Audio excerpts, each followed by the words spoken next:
இன்றைக்குத்தான் மதுரை விழாக்கோலமாக மணக்கோலமாக காட்சி தருகிற பெருமையை காணுகிறோம்.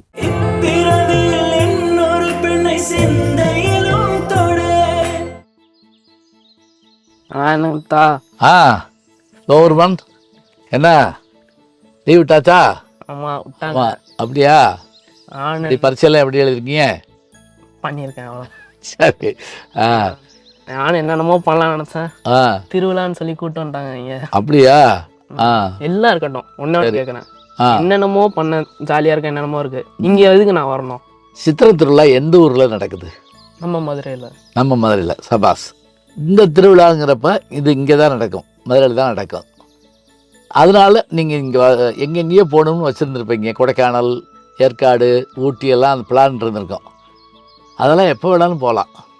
ஆனால் இது இப்போ மட்டும்தான், இந்த சித்திரை திருவிழாங்கிறது சித்திரை மாதத்தில் மட்டும்தான் நடைபெற ஒரு திருவிழானால உங்களை கூப்பிட்டு வந்திருக்காங்க.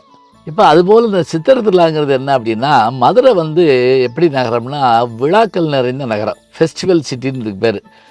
அப்போ தூங்கா நகரம்னா? தூங்கா நகரமும் இதுதான்.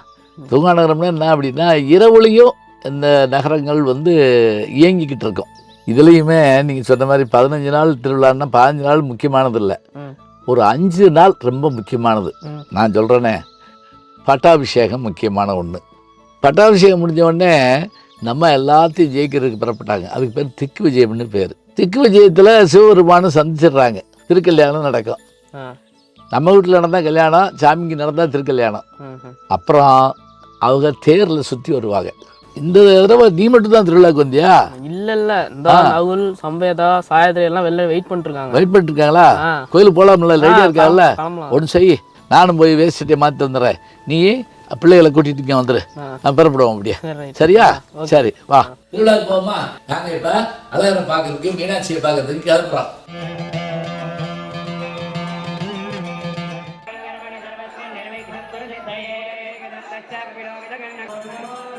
இந்த திருவிழான்னு சொல்றீங்க, நிறைய ஊர்ல இந்த திருவிழான்றது நடந்ததான் செய்யும். இந்த கொடியேற்றம்னு ஏதோ ஒன்று பண்ணுவாங்களே, அந்த மாதிரிலாம் இல்லையா?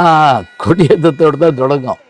அதாவது கொடிங்கிறது என்னன்னா, திருவிழா ஆரம்பிப்பதுன்னு வச்சுக்கேன், அதை எல்லாருக்கும் தெரிவிக்கணும்ல. அது எப்படி தெரிவிப்பாங்க அப்படின்னா, அதுக்கு தான் இந்த கொடி ஏற்றுவாங்க.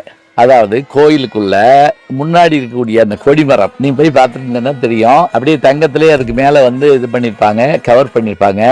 சிவபெருமான் வரக்கூடிய அந்த ரிஷப வாகனத்தினுடைய அந்த படம் அதை அப்படியே மேல ஏற்றுவாங்க. ஏற்றியாச்சுன்னா என்ன அர்த்தம்? திருவிழா தொடங்கிருச்சுன்னு அர்த்தம். அந்த காலத்துல ஊர் மக்களுக்கு இதெல்லாம் சொல்றதுக்காக கோயில்ல இப்படி கொடி ஏத்துறது வழக்கம். இதுக்கு பேரு தான் கொடியேத்தம்னு பேரு.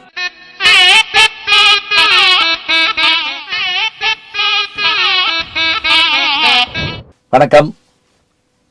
பழமையும் பெருமையும் மிக்க மதுரை மாநகரத்தினுடைய பெருமைகளில் ஒன்று நம் சித்திரை திருவிழா.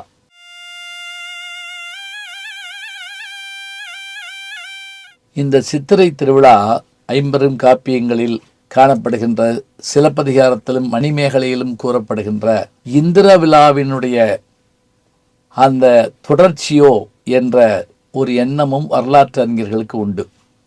ஏனென்றால் இந்திர விழா சித்திர மாதத்தில் தான் கொண்டாடப்பட்டிருக்கிறது. தமிழ் வருடப்பிறப்பின் தொடக்கத்தில் தொடங்குகின்ற இந்த விழா மிக புகழ்பெற்ற, உலக புகழ்பெற்ற விழா. ஏனென்றால் யாரும் அழைக்காமலே மக்கள் கூடுகின்ற திருவிழாதான் உலகில் சிறந்த திருவிழா. அப்படியான பெருமை நம் சித்திரை திருவிழாவுக்கு உண்டு. ஆற்றங்கரை நாகரிகத்தில் இன்றைக்கும் மொழி மாறாமல், மரபுகள் மாறாமல் இருக்கின்ற பெருமை மதுரைக்கு உண்டு. இங்கு மீனாட்சி ஆட்சி செய்கிறாள். பெண்ணரசி ஆளுகின்ற ஊர் இந்த ஊர்.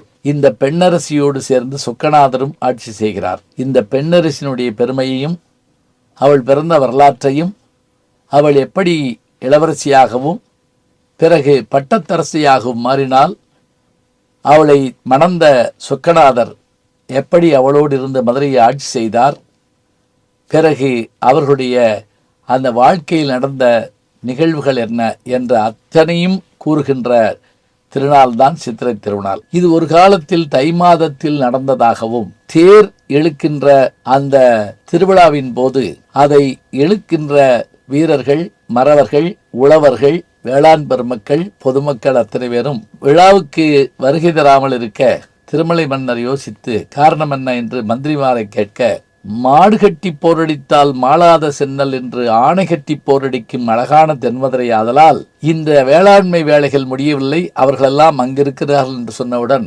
எப்போது முடியும் என்று கேட்க அவர்கள் சித்திரை மாதத்தில் ஓய்வாக இருப்பார்கள் என்று சொன்னவுடன் சரி திருவிழாவை சித்திரையில் வைப்போம் என்று திருமலை மன்னர் முடிவு செய்கிறார். சித்திரை திருவிழா தொடங்குகிறது 500 ஆண்டுகளுக்கு முன்பாக. இந்த முதல் நாள் நிகழ்ச்சி எப்படி தொடங்கும் என்றால் கொடியேற்றத்தோடு தொடங்கும். கொடி என்பது என்ன என்றால் மன்னர்களுக்கும் இறைவனுக்குமான தசாங்கமாக சொல்லப்படுகின்ற 10 கூறுகள். அதில் ஒன்று கொடி.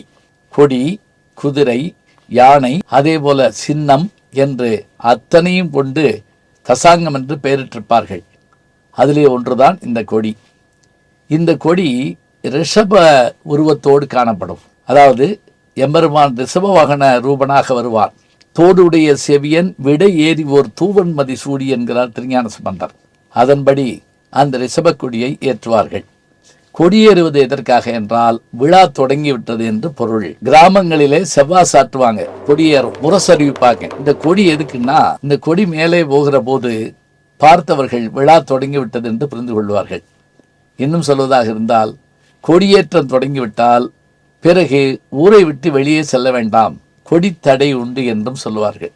கொடிக்கவி என்றே நம்முடைய சைவ சித்தாந்த நூல்களில் ஒன்று இருக்கிறது கொடியேறுகின்ற அந்த நிகழ்வை. அப்படி அதிலே போடப்பட்டிருக்கின்ற ரிஷபம்தான் பதி, பசு, பாசம் என்பதிலே அந்த பசுவாகிய உயிரை குறிப்பது.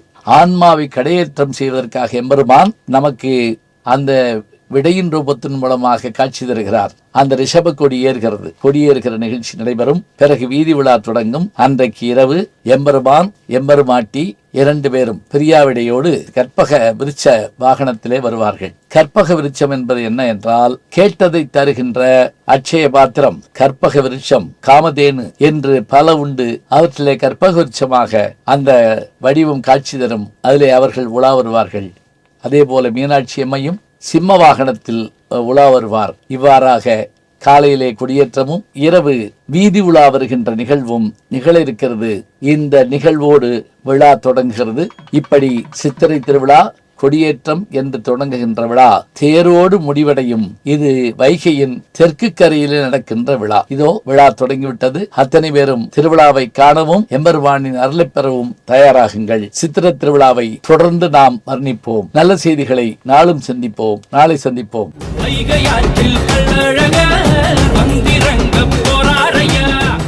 வணக்கம்.